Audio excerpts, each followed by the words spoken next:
രാഹുൽ മാങ്കൂട്ടത്തിലിന് പരസ്യ പിന്തുണയുമായി പാലക്കാട് DCC രംഗത്ത്. MLA അടൂരിലെ വീട്ടിലെത്തി സന്ദർശിച്ച് പാലക്കാട്ട് നേതാക്കൾ. മണ്ഡലത്തിലെത്തിയാൽ സംരക്ഷണം ഒരുക്കുമെന്നും സജീവമാകണമെന്നും നേതാക്കൾ ആവശ്യപ്പെട്ടു. രാഹുലിനെതിരെ പരാതികളില്ലെന്നും ആരോപണങ്ങൾ തെളിയും വരെ മാറി നിൽക്കേണ്ടതില്ലെന്നും നടനും കോൺഗ്രസ് പ്രവർത്തകനുമായ രമേശ് പിഷാരടി അഭിപ്രായപ്പെട്ടു. അതേസമയം രാഹുൽ മാറി നിൽക്കുന്നതാണ് നല്ലത് എന്ന് K മുരളീധരൻ ആവർത്തിച്ചു.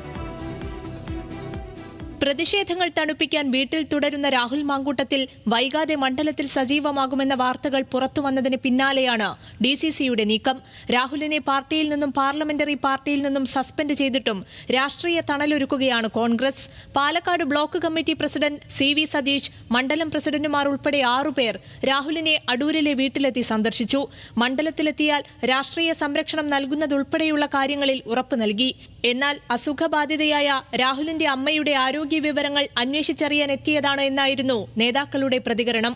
അതേസമയം രാഹുലിനെതിരെ പരാതിയില്ലാത്ത സാഹചര്യത്തിൽ വിധി വരും വരെ മാറ്റി നിർത്താമെന്ന് പോലും പറയാനാകില്ലെന്നും ആരോപണങ്ങൾ തെളിയും വരെ MLA സ്ഥാനത്ത് നിന്നും നീക്കേണ്ട കാര്യമില്ലെന്നും രമേശ് പിഷാരടി. എല്ലാ മേഖലയിൽപ്പെട്ട ആളുകൾക്കും ആരോപണങ്ങൾ ഉണ്ടാകുന്നുണ്ട്. അതൊക്കെ കോടതിയിലൊക്കെ എത്തി അതൊരു കേസ് തെളിഞ്ഞു വരുന്നവരെ ആരോപിതർ മാത്രമായിട്ട് നിൽക്കുകയാണല്ലോ.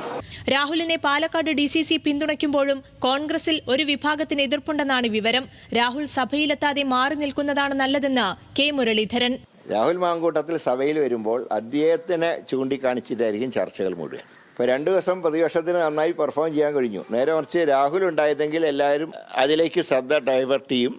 രാഹുൽ ഇല്ലാതിരുന്നിട്ടും സഭയിൽ ഭരണപക്ഷാംഗങ്ങൾ രാഹുലിനെതിരെ വിമർശനവുമായി രംഗത്തെത്തി. സഭയിൽ ചർച്ചയ്ക്കിടെ വി ജോയ് MLA രാഹുലിനെ പരിഹസിച്ചു. സാർ, ഇതിന് പുറമെ കാട്ടിലെ മാൻകൂട്ടങ്ങളുണ്ട് സാർ. ഈ മാൻകൂട്ടങ്ങൾ നിരുപദ്രവകാരികളാണ് സാർ. എന്നാൽ ഈ നാട്ടില് ചില മാൻകൂട്ടങ്ങളുണ്ട് സാർ. ആ നാട്ടിലെ മാൻകൂട്ടം അപകടകാരിയാണ്, ആപൽക്കാരികളാണ്. രാഹുൽ മാങ്കൂട്ടത്തിലിനെ പിന്തുണച്ച യൂത്ത് കോൺഗ്രസ് കണ്ണൂർ ജില്ലാ അധ്യക്ഷൻ വിജിൽ മോഹനനെതിരെ പോസ്റ്ററുകൾ പ്രത്യക്ഷപ്പെട്ടു. നേമം ഷാജിറിനൊപ്പമുള്ള ചിത്രം ഫേസ്ബുക്കിൽ പങ്കുവച്ചതിന് പിന്നാലെയാണ് പോസ്റ്ററുകൾ പ്രത്യക്ഷപ്പെട്ടത്. പോസ്റ്ററുകൾക്ക് പിന്നിൽ ആരാണെന്നതിൽ വ്യക്തതയില്ല. ശ്രീകണ്ഠാപുരം നഗരസഭാ കൌൺസിലർ കൂടിയാണ് വിജിൽ മോഹനൻ. വിവാദങ്ങൾ ശക്തമാകുന്നതിനിടെ രാഹുൽ മാങ്കൂട്ടത്തിൽ ശബരിമലയിൽ ദർശനം നടത്തി. MLA ബോർഡ് വെച്ച വണ്ടിയിൽ കഴിഞ്ഞ ദിവസമാണ് രാഹുൽ പമ്പയിലെത്തിയത്. പുലർച്ചെ ദർശനം നടത്തിയ ശേഷം മടങ്ങി. News desk, news Malayalam.